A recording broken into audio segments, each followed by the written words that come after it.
श्री मात्रे नमः। असल में भगवान का मिलना उतना कठिन नहीं है जितना हमारा सरल होना कठिन है। अपने जीवन में सरलता बहुत ज़रूरी है। एक भक्त था, वो कुछ करता नहीं था, केवल खाता था। घर वाले उससे बड़े परेशान कि कुछ करता नहीं है, केवल खाता रहता है, और परेशान होकर उसको निकाल दिए घर से। अब जाए तो जाए कहाँ।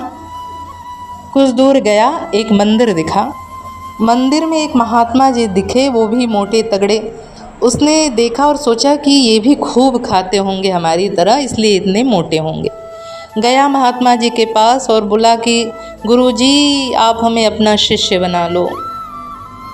अब महात्मा जी बोले ठीक है, आ गए हो तो बन जाओ।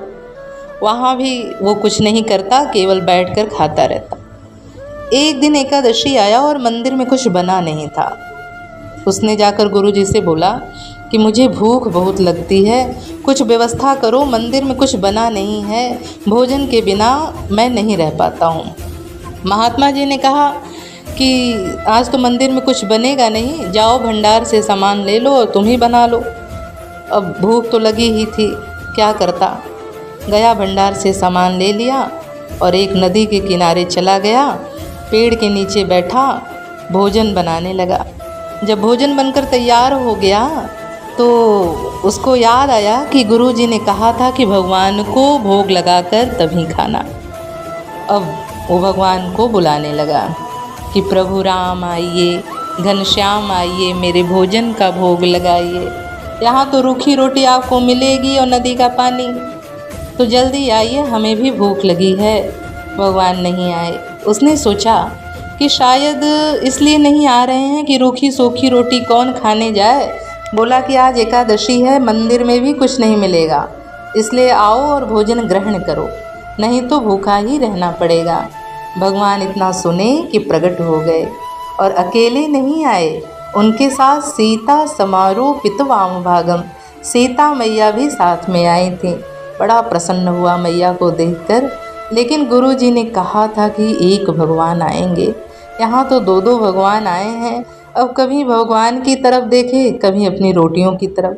भगवान बोले आ गए, अब क्या हुआ। बोला हम तो सोचे केवल एक भगवान आएंगे, आप तो दो लोग आए हैं। कोई बात नहीं। भगवान श्री सीताराम जी बैठे सामने, भोजन परोस दिया। कहा थोड़ा हम भूखा ही रह लेंगे, लेकिन आप लोग अच्छे से खा लीजिए। अब मैं समझ गया कि दो लोग आते हैं, अब मैं दो लोगों का इंतज़ाम करके रखूँगा।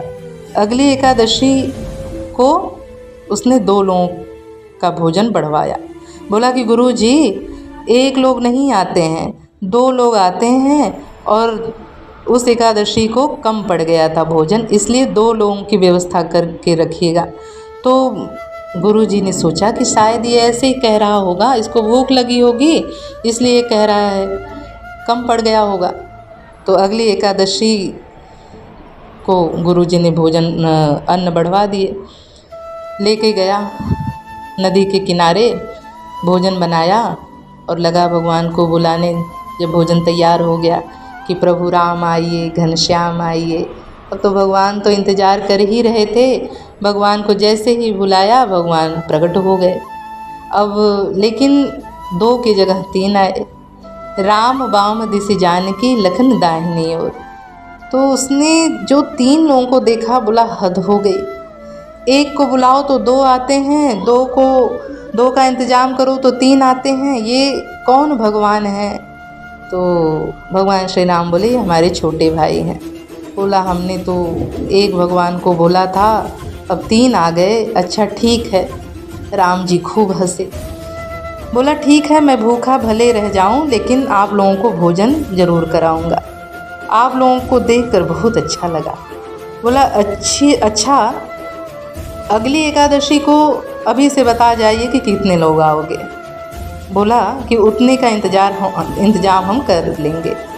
भगवान बोले ठीक है, आ जाएंगे, बस इतना ही कह दिए और चले गए। अब गुरुजी के पास गया, थोड़ा उदास था। गुरुजी बोले उदास क्यों हो। बोला क्या करें महाराज, वहाँ बहुत लोग आते हैं, अगली एकादशी को थोड़ा और ज़्यादा इंतज़ाम कर देना। बोला मेरा 5 किलो आटा कर देना। अब जो एकादशी आई उसने 5 किलो आटा और सारी सामग्री रख ली और ले गया।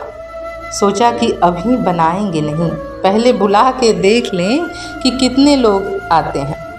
तो लगा भगवान को बुलाने, प्रभु राम आइए, घनश्याम आइए, मेरे भोजन का भोग लगाइए। भगवान इंतज़ार कर ही रहे थे, तो जैसे ही पुकारा भगवान प्रकट हो गए। अब साथ में श्री सीताराम जी, भरत जी, लक्ष्मण जी, शत्रुघ्न जी, हनुमान जी भी थे। एक साथ जैसे ही इसने सबको देखा, जय हो, एक को बुलाए 2 आते हैं, 2 को बुलाए तो 3 आते हैं, अब एक साथ इतने आ गए। बोला एक बात मेरी भी सुन लो, आज हम भोजन नहीं बनाएंगे, वो सामान रखा है और आप ही लोग बनाओ और पाओ। तो भगवान बोले क्यों, तुम क्यों नहीं बनाओगे? तो बोला कि हमने सबका ठेका थोड़ी ना ले रखा है, अब आप लोग ही बनाइए भोजन। जब हमें मिलता ही नहीं है तो बनाने से क्या लाभ, आप स्वयं बनाइए और पाइए। तो नर नारी की कौन कहे, एक बंदर भी संग लाए। बंदर को अपने साथ लेके आए हैं और बैठ गया अपने वृक्ष के नीचे। अब भोजन कौन बना रहा है? भरत जी लगे भोजन बनाने, लक्ष्मण जी लकड़ी लाने लगे और हनुमान जी चौका लगाने लगे, सीता मैया भोजन परोसने लगी। अब जितने संत महात्मा देखे वहाँ आए, माँ मुझे भी प्रसाद दो, मैया मुझे भी प्रसाद दो। जब गुरु जी आए देखने कि चलें देखें कर क्या रहा है इतनी देर से, तो गुरु जी बोले कि क्या कर रहे हो? तो बोला कि देख नहीं रहे हैं, एक साथ इतने लोग आए हैं, मैं इधर बैठा हूँ। तो गुरु जी ने कहा कहाँ? गुरु जी को अब भगवान नहीं दिखे। तो बोले कहाँ, कौन आया है? तो उसने कहा कि आपको दिखाई नहीं दे रहा है, इतने लोग आए हैं और आज हम भोजन नहीं बना रहे हैं, ये लोग स्वयं बना रहे हैं और खुद पा रहे हैं। तो गुरु जी बड़े परेशान। तो फिर वो उसने कहा भगवान से कि आप दिख क्यों नहीं रहे हो हमारे गुरु जी को? तो भगवान बोले कि तुम्हारे गुरु जी में सब विशेषताएं हैं, भजनानंदी हैं, विद्वान हैं, सब कुछ है, फिर भी मैं तुम्हें ही दिखूंगा। बोले जितने तुम सरल हो उतने सरल तुम्हारे गुरुजी नहीं हैं। मैं तुम्हारे केवल भोलेपन से तुमको दर्शन दिया, तुमको मिला। गुरुजी बोले क्या बात है? चेला बोला कि गुरुजी भगवान कह रहे हैं कि तुम सरल नहीं हो। अब गुरुजी रोने लगे, सच में मैं सरल नहीं हूँ, इसलिए भगवान हमको नहीं मिले।